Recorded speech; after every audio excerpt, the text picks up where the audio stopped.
Bibigay muna tayo ng advice. Sir, yung sasakyan nito sir, di naman po siya. Guys, shout out. Nandito pala tayo guys sa Select Motor Car at sinamahan natin si Sir Don na tumingin na kanyang sasakyan. Napili niya pala ay Mirage 2024. So ngayon, tanungin natin siya about ito. Pero bibigay muna tayo ng advice. Sir, yung sasakyan nito sir, di naman po siya platted. Same time, wala akong makita na binuksan yung makina o meron siyang dahilan na may bangga.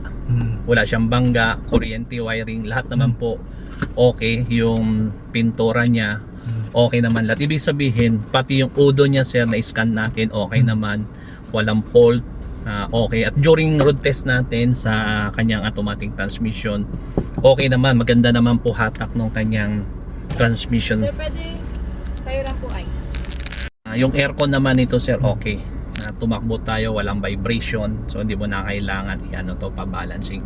So ang isa lang pwede mong gagawin dito, PMS lang, magpapalit ng langis. Pag napalitan na yung langis sir, pa-check mo lang yung preno, tapos palinis mo lang yung filter nito para maging maayos ang ang sasakyan mo, kasi ang sasakyan nito ay iyon na. Ibig sabihin, pag nakuha mo ito, wala na silang pakialam. So kailangan mo talaga pa-PMS to, dahil para malaman mo yung history ng sasakyan. So lahat naman po yung ilaw chinek natin, okay naman, wiper okay naman, yung wiper niya gumagana lahat dyan. So yun lang po. So yun lang po yung natin dito, okay naman lahat. At wala naman po siya yung during road test natin, wala siyang noise, wala siya yung ibig sabihin lagapak. Yung gulong naman 2023 pa rin. So napakaganda ng sasakyan to. So yun lang po. At ano naman po sir masabi niyo sa tungkol nung pag-check po natin sa sasakyan niyo sir, at pwede niyo ba ako bigyan ng info about sa pag-checking po natin, kung satisfied po ba kayo, yung binigay ko po ba sa inyo, dapat checkin ay na-check ko po ba lahat yun sir? So okay po ba yun sa inyo sir? Actually I'm very satisfied ako kasi simula dun sa tagal namin naghintay rin para i-check yung docs. Tapos yun, hindi ako guidance sir paano, kung ano yung paano to, pinaliwanag niya sa akin isa-isa.